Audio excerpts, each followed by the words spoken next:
Hello students. Science में RBSC में chapter number 11 है वर्क, एनर्जी एंड पावर। आज हम फिजिक्स का एक चैप्टर पढ़ेंगे साइंस में आरबीएससी 10th क्लास में, जिसका नेम है वर्क, एनर्जी एंड पावर।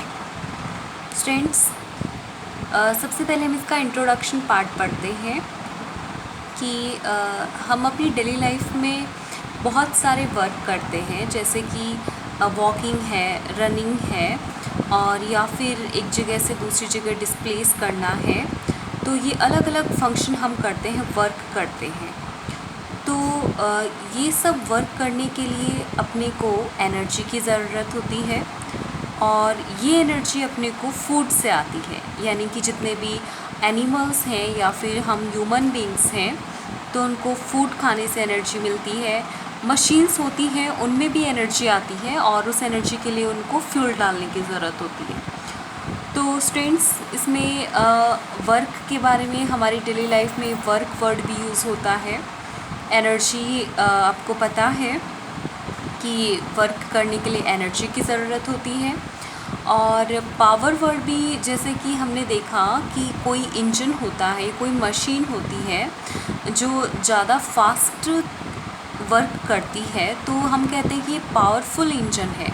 तो उसकी पावर ज़्यादा होती है, जिसकी जो स्पीड होती है, वर्क करने की स्पीड ज़्यादा होती है, रेट हाई होती है, तो उसकी पावर ज़्यादा है। जिसकी रेट कम होती है उसको हम बोलते हैं कि इसकी पावर कम है। तो इस तरीके से हम ये वर्ड के बारे में थोड़ा सा इनका सिंपल इंट्रोडक्शन आपको पता है कि वर्क और एनर्जी और पावर ये कुछ वर्ड्स हैं। इनको अब हम इस चैप्टर में डिटेल से पढ़ेंगे। तो स्टूडेंट्स, सबसे पहले हम वर्ड लेते हैं वर्क। और वर्क जो होता है, इसको हमें आज साइंटिफिकली डिफ़ाइन करना है। स्टूडेंट्स, साइंस की लैंग्वेज में अगर हमने किसी भी बहुत बड़े हैवी किसी ऑब्जेक्ट को पुल करने की कोशिश की किसी पर्सन ने, जैसे कोई वॉल है और उसके ऊपर वो बहुत ज़्यादा फोर्स लगा रहा है, बट वो वॉल वहीं की वहीं रहेगी। उसने अपनी पूरी कोशिश की। या फिर कि कोई बड़ा ड्रम है और वो किसी ग्रेन से पूरा फिलअप है, और उसको कोई पर्सन मूव करने की कोशिश कर रहा है, बट फिर भी वो मूव नहीं कर रहा।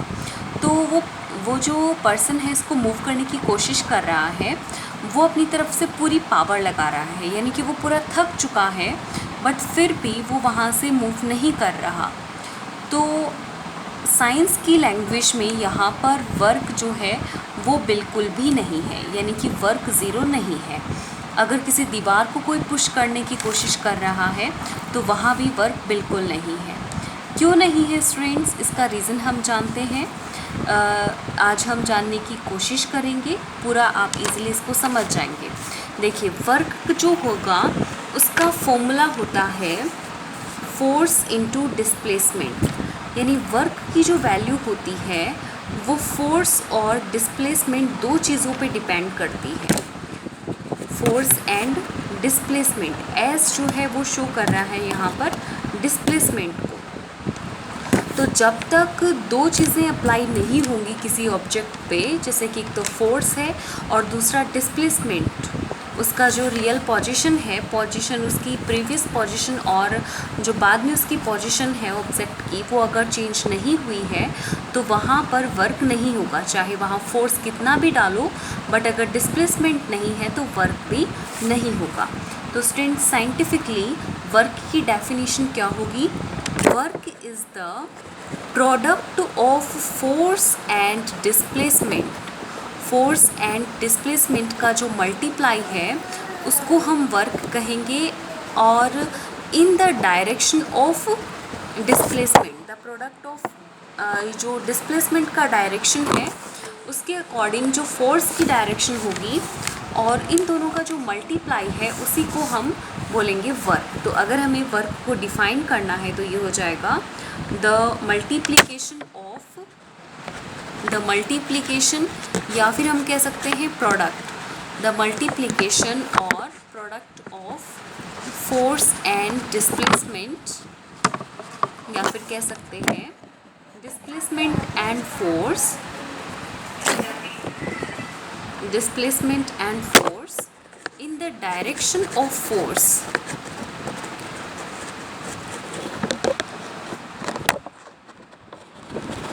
Okay, in the direction of force, तब हम उसको बोलेंगे वर्क। ओके स्टूडेंट्स, तो ये साइंटिफिकली डेफिनेशन है जिसमें हमें वर्क की डेफिनेशन को याद रखना है कि the product of force and displacement in the direction of force is called work. Okay, देखिए अब वर्क जो है नॉर्मली इसका फॉर्मूला होगा W=F/S। तो यहाँ हमें एक चीज़ ध्यान देने की ज़रूरत है, इसके कुछ केसेस हम देखते हैं। वर्क की वैल्यू है उसका फॉर्मूला फर्स्ट तो हमने देखा F/S होता है, और इस कंडीशन के लिए फोर्स की डायरेक्शन और डिस्प्लेसमेंट की डायरेक्शन, इन दोनों की डायरेक्शन क्या होनी चाहिए, सेम होनी चाहिए। अगर फोर्स की डायरेक्शन और डिस्प्लेसमेंट की डायरेक्शन सेम है तो वहाँ फॉर्मूला हमें W=F/S लेना है। लेकिन अगर फोर्स और डिस्प्लेसमेंट की डायरेक्शन सेम नहीं होंगी, यानी कि फोर्स अलग डायरेक्शन में है और डिस्प्लेसमेंट अलग डायरेक्शन में है, कोई ऑब्जेक्ट है और उस ऑब्जेक्ट पर फोर्स तो लग रहा है किसी और डायरेक्शन से और उसका डिस्प्लेसमेंट हो रहा है किसी और डायरेक्शन में, तो उसमें फोर्स और डिस्प्लेसमेंट के बीच में एक एंगल बन जाता है और उस एंगल को हम शो करेंगे थीटा से, और वहाँ हम कंपोनेंट ऑफ फोर्स यूज़ करते हैं स्टूडेंट्स। कंपोनेंट ऑफ फोर्स, अगर फोर्स और डिस्प्लेसमेंट की डायरेक्शन सेम नहीं हो तो वहाँ हमें फोर्स की जगह कंपोनेंट ऑफ फोर्स यूज़ करना पड़ता है। और कंपोनेंट ऑफ फोर्स क्या होता है, वो होता है student F cos theta. Theta कोई भी जो एंगल होगा वो वैल्यू लेंगे और cos थीटा लेनी है। F cos थीटा होता है कंपोनेंट ऑफ फोर्स। मान लीजिए कि किसी ऑब्जेक्ट पर फोर्स और डिस्प्लेसमेंट के बीच में 30 डिग्री का एंगल बन रहा है, यानी कि थीटा की वैल्यू अगर 30 डिग्री है तो W हमें क्या यूज़ करना पड़ेगा, F cos theta into S। Okay students, और यहाँ हम लगाएंगे जो भी एंगल होगा, लाइक फोर्स मान लीजिए किसी ऑब्जेक्ट पर 5 न्यूटन है और एंगल उसमें 30 था, तो जब हम यहाँ एंगल 30 है तो cos 30 रखेंगे, और S मान लीजिए डिस्प्लेसमेंट जैसे कि 4 मीटर है तो हम उसको डिस्प्लेसमेंट की जगह 4 लिख लिया।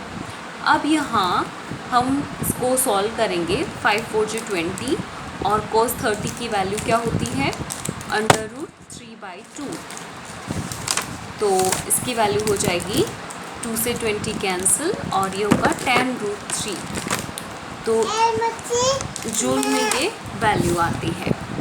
तो इस तरीके से हम देखेंगे कि वर्क जो है वो डिपेंड करता है फोर्स और डिस्प्लेसमेंट पे, बट साथ साथ उनकी डायरेक्शन पर भी डिपेंड करता है। तो अगर फोर्स और डिस्प्लेसमेंट की डायरेक्शन सेम नहीं हो तो हमें क्या यूज़ करना पड़ेगा, थीटा यूज़ करना होगा, और थीटा यानी कि जो भी एंगल की वैल्यू है वही हमें पुट करनी पड़ेगी।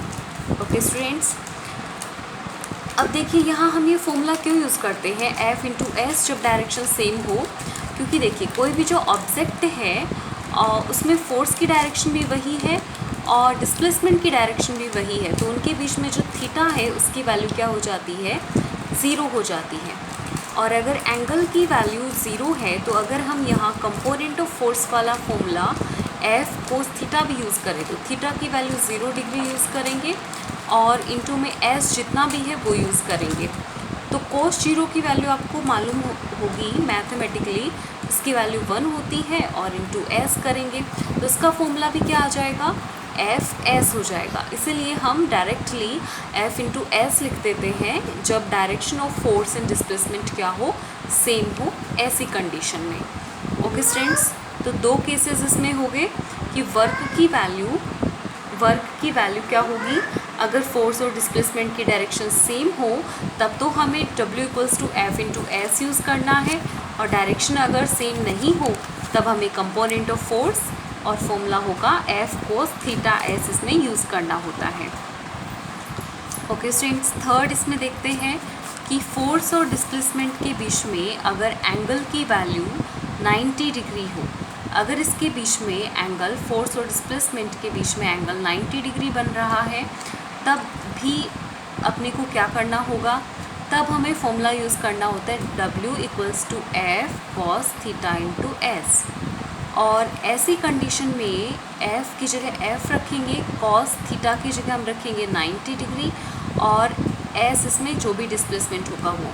और स्टूडेंट्स, कोस 90 की वैल्यू 0 होती है, और ऐसी कंडीशन में अगर 0 से कोई भी चीज़ मल्टीप्लाई होगी तो उसका आंसर क्या आएगा, 0 आएगा।